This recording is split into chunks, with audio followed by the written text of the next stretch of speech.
9 de la mañana, 24 minutos. Y vamos a entrar en un tema que ha sido un tema que ha desatado polémica, particularmente en el último tiempo, provocado por el tema del COVID-19. ¿Por qué? Porque ha habido muchos señalamientos, críticas con respecto a la situación de frontera, fundamentalmente a la situación comercial de frontera. Y desde la ciudad de Montevideo, la capital del país, muchas veces hacemos comentarios o sacamos conclusiones sin conocer la realidad que significa esa situación comercial en la frontera. ¿Quieren hablar de contrabando? Hablemos del impacto del contrabando a nivel fronterizo. Pero para eso es que justamente tenemos junto a nosotros a Agustín Iturralde, que es director ejecutivo del Centro de Estudios para el Desarrollo, el CED, que presentó un informe justamente sobre este tema. Lo primero es agradecerle a Agustín la presencia esta mañana en Arriba Gente. ¿Qué tal? Buen día. Muchas gracias, Humberto. Muchas gracias, Lorena. Un gusto estar acá con ustedes. Bueno, lo principal para contextualizar es el informe se presenta tomando en cuenta qué situación, porque acá es bien claro, hablamos del contrabando, ya de por sí deberíamos estar hablando de un delito. Sin embargo, no es la intención del informe basarse en eso, sino en lo que representa, en el impacto que tiene, cuál es el efecto que puede tener a nivel de la gente más vulnerable, de la propia pobreza. Entonces me parece muy interesante ver qué resultados alcanzaron. Como decís, Humberto, creo que se trata de un fenómeno profundamente arraigado en muchas economías locales, pero también en muchas culturas locales, ¿no? En muchos departamentos, todos los que tenemos familia en la frontera, o son muchos televidentes que son de la frontera, saben lo que esto implica en la vida social, en la vida cultural. Hay canto popular al respecto, hay esculturas. Es realmente un fenómeno muy arraigado que, si bien legalmente es un delito, valga la redundancia, es evidente que no lo estamos tratando como tal y que el Estado oscila entre hacer la vista gorda, dejarlo pasar, cada tanto hacer alguna maniobra de represión de la actividad, pero otras veces directamente hasta que casi que auspiciarlo. Bueno, cuando pasó todo el incendio del paseo de compras de Salto, la Intendencia tuvo, el paseo de compras es el lugar donde se comercian en la ciudad de Salto muchísimas cosas que todo el mundo sabe que entraron ilegalmente al país. La Intendencia tuvo un rol muy importante en la reconstrucción de eso porque se entendía que tenía un rol muy importante en la generación de empleo, en el acceso a bienes de primera necesidad de la población. Entonces, lo primero que a nosotros nos parece con esto es que claramente estamos ante un fracaso de la política pública en este tema, ¿no? La política pública no ha sabido abordar el tema, lo ha abordado sin certezas, con varios problemas, ¿no?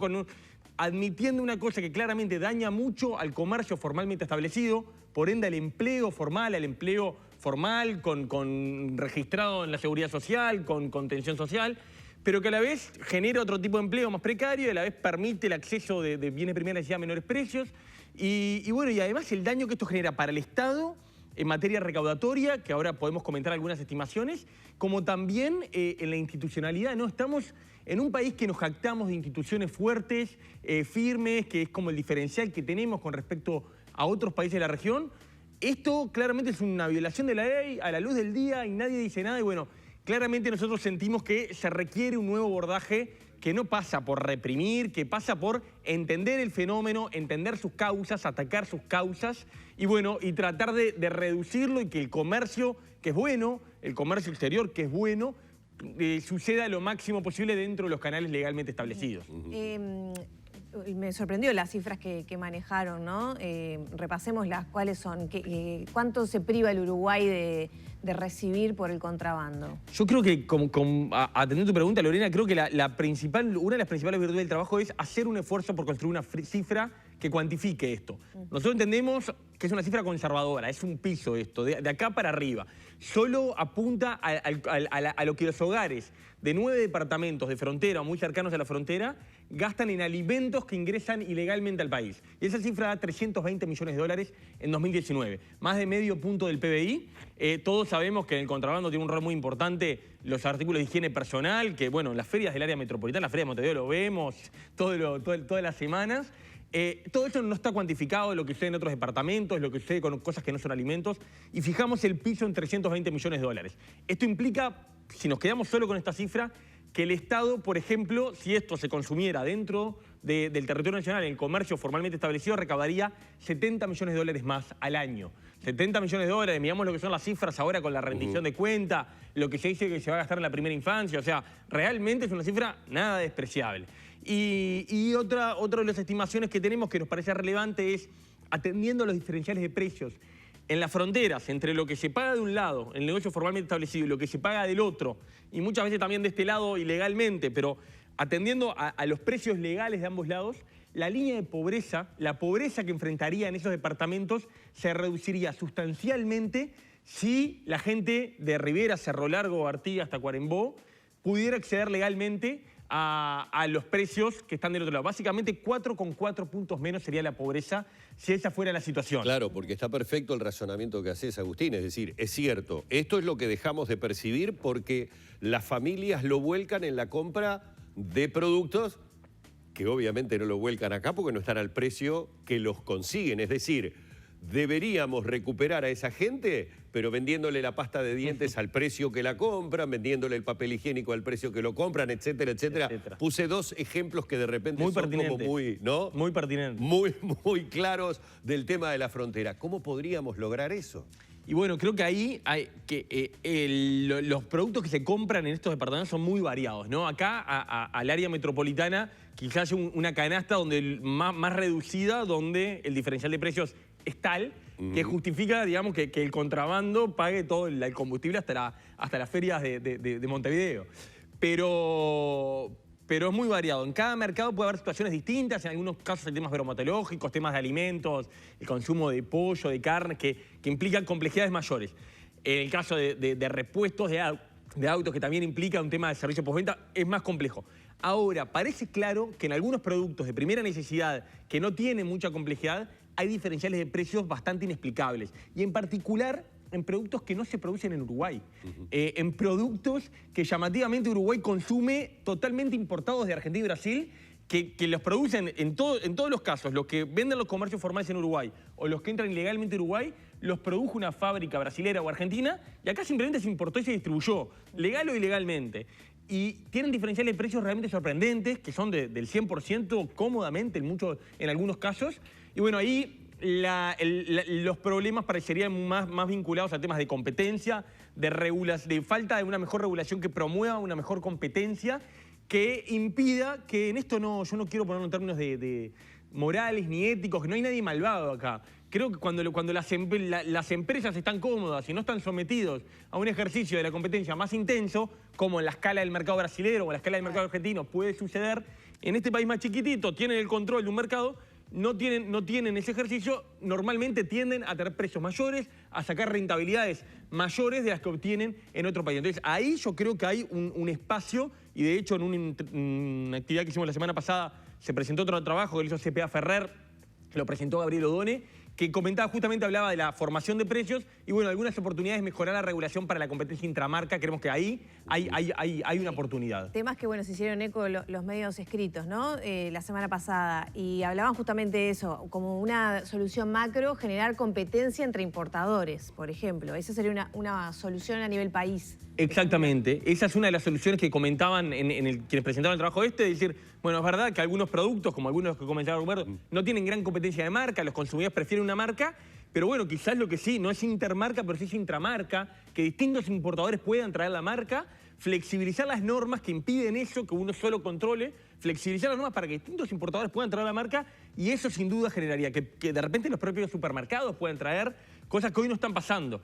Lo que creo que Lorena es el fondo de esto es, hay que terminar con pensar en el contrabando. Esto se soluciona poniendo el ejército a la frontera, o esto no pasa nada, está todo bien, hay que dejarlo, porque ninguna de las dos cosas son ciertas. Primero, no hay represión que vaya a alcanzar cuando los diferenciales de precios son los que son hoy en día, a los cuales se suman temas estructurales como los que estamos hablando, a una diferencia cambiaria. Claro. Hoy en día Argentina tiene una locura cambiaria que nos encareció con respecto a ello. El fondo del asunto es un país más barato para vivir. Y hay algunas razones de cosas que serán caras por fundamentos, pero hay otras que creemos que no hay ninguna razón para estar tan caros como somos. El argumento de somos pocos, la escala nos encarece, no se aplica entonces a todas las áreas, como tú decías. Exactamente. Hay diferentes iniciativas, por ejemplo, de los comerciantes de frontera que están proponiendo en estas semanas, que tiene que ver con una tarjeta de habitante de frontera y que puedan acceder sin pagar algunos impuestos a estos productos que tú decías que tienen una diferencia abismal y que quien vive ahí los compra, obviamente, del otro lado, como cualquiera haría, ¿verdad? Sí, sí. ¿Sería viable algo así, por ejemplo? Yo creo que puede ayudar a solucionar, bueno, esas políticas de frontera, a solucionar la gran afición que tienen los comerciantes legalmente establecidos. Realmente es un drama, ¿no? Cuando uno habla con los comerciantes que pagan todos sus impuestos, pagan la contribución, pagan el BPS, pagan todo, y ellos no tienen la culpa de que se venda la pasta de dientes a ese precio. Es un tema anterior a ellos. Y viene otro que no paga nada y lo vende más barato, realmente es un drama y se ha vuelto en estas circunstancias un drama. Yo creo que la solución es más que por crear regímenes excepcionales de frontera que pueden ayudar en algún contexto, es ir a la base, ir al fundamento, ir a este tipo de cosas que vos comentabas antes. Bueno, ¿cómo generamos más competencia para que bajen los precios? ¿Cómo generamos que el supermercado, porque al final estamos hablando de los precios, Uruguay es un país caro, bueno, depende qué, cuando uno se compara con los países más caros del mundo, uno se compara con Londres, donde uno ve que hay cosas que son mucho más caras que en Uruguay, como pueden ser, ni que hablar, las actividades de cuidados, de restaurantes. Ahora, el supermercado no es más caro. En esos países tan caros, el supermercado no es más barato que en Uruguay. Es en esos bienes de consumo de primera necesidad, en la vida de primera, es donde tenemos el problema. Y ahí yo creo que hay que atacar el fondo, no crear otro régimen excepcional, que creo que es un pecado que tenemos en Uruguay. Tenemos una carga tributaria muy alta, entonces ponemos muchas zonas francas para esquivarla. O ponemos ley de inversiones, está bien, puede servir, pero ataquemos el problema de fondo. Es ¿por qué todo el país tiene ese diferencial de precios estructural, más allá de la diferencia cambiaria, que juega según el día, pero estructural? Bueno, ataquemos eso y bueno, si hay mientras tanto que hacer algo en la frontera, bienvenido, puede ser. Pero no nos olvidemos que el problema de fondo no es ese. Ahora, Agustín, el tema es que cada vez que hemos tratado de encontrar una solución, nos hemos generado a mediano plazo o a largo plazo otro dolor de cabeza. Voy a dar un ejemplo y voy a hacerlo simplemente a memoria por ser veterano. En su momento se moría el comercio de frontera por la ventaja de ir a comprar del otro lado, indistintamente Brasil o Argentina. ¿Qué creamos para que el comercio se reconvirtiera, generara fuente de trabajo y todo lo demás? Los free shops. Generamos los free shops, que al principio eran muy pocos, hoy son cadenas íntegras, metros y metros, miles de metros cuadrados de superficies en donde ya se vende absolutamente de todo.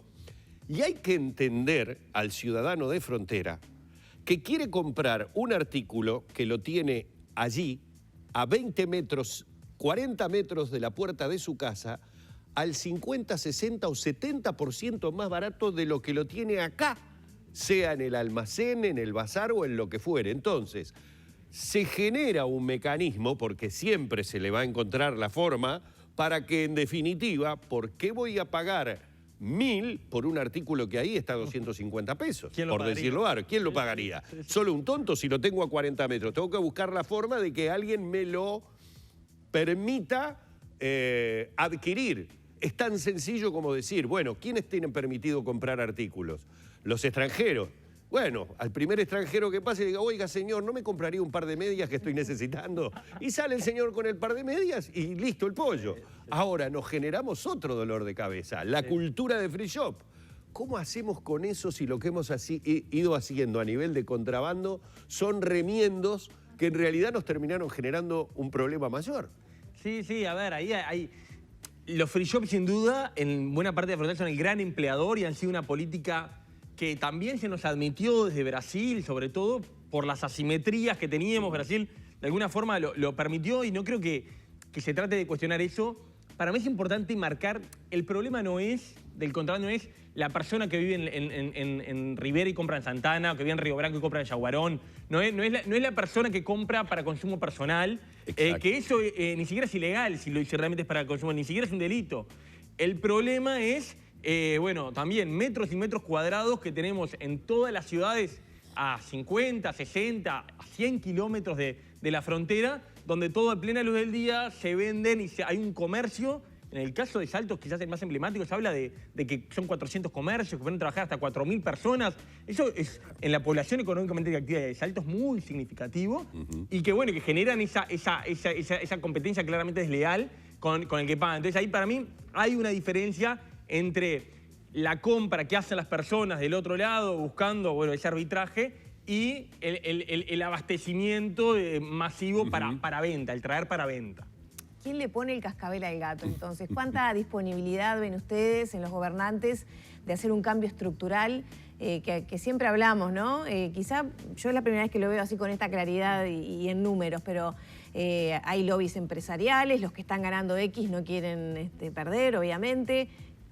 ¿Cómo sigue? Y bueno, claramente es un tema de política pública que toca varios puntos. El contrabando creo que es una excusa para hablar, en nuestro caso, de los precios, del nivel de precios en Uruguay, de los problemas que tenemos de nivel de precios en Uruguay. Creo que en los últimos meses se ha instalado levemente, superficialmente la discusión.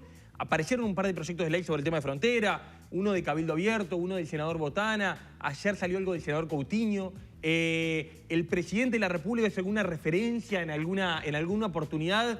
Creo que es como los temas, antes de que llegue la solución, es necesario que estén en la mesa, que se hablen, que la ciudadanía y los políticos, que al final tratan de entender qué le pasa a la ciudadanía, porque es de quien viven, los reconozca como un problema. Entonces, bueno, me parece que lo primero es hablar de esto y ir generando el clima para que realmente entender que tenemos un nivel de precios que en muchos casos no es razonable y que hay que buscar soluciones como las que comentábamos recién.